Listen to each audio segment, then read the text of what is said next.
Hello mes suprêmes, je suis ravie de vous retrouver aujourd'hui pour continuer notre série de ressources autour de l'abondance. Et aujourd'hui, j'avais envie de vous parler un peu plus des émotions. Je profite donc de ma balade quotidienne pour vous parler des émotions, puisque si vous avez bien suivi jusque-là, vous avez compris à quel point les émotions sont déterminantes dans le processus pour manifester l'abondance. Donc mon idée, c'est quoi lorsque je dis qu'il n'y a que les fous qui ont peur de la peur? Mon idée, c'est de rappeler que toutes les émotions, elles sont importantes et elles méritent d'être vécues pleinement.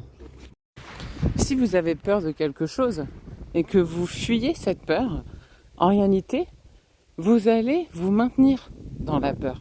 Vous allez même peut-être la renforcer, cette peur.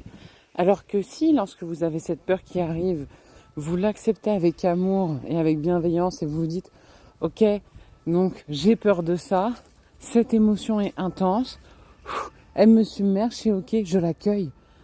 Je la laisse en fait se manifester, je m'autorise à la vivre. » Et dans toute son intensité, dans toute sa complexité, dans toutes les nuances. Parce que généralement, c'est rare qu'on n'ait qu'une seule émotion. Elles peuvent être très souvent mêlées les unes aux autres, tissées ensemble. Personnellement, il m'est déjà arrivé, dans un moment de tristesse, de me rendre compte qu'en même temps, j'avais du soulagement. Et en accueillant cette tristesse, ça me permettait d'aller ensuite, justement, dans cet état de soulagement. Depuis qu'on est enfant, on entend constamment qu'il y a des émotions qui seraient bonnes à vivre et d'autres émotions qu'il faudrait étouffer.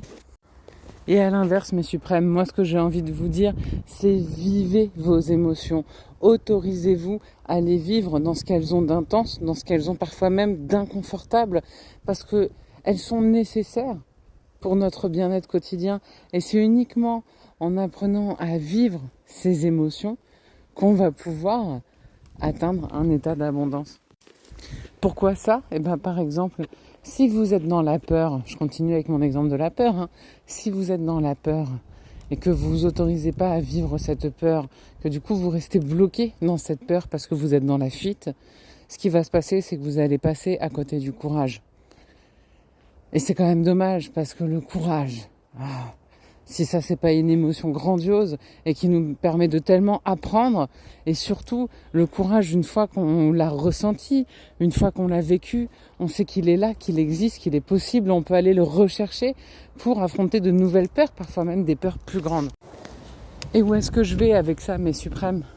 Ce que j'ai envie de vous dire, c'est autorisez-vous à vivre vos émotions plutôt que de les noyer sous la nourriture.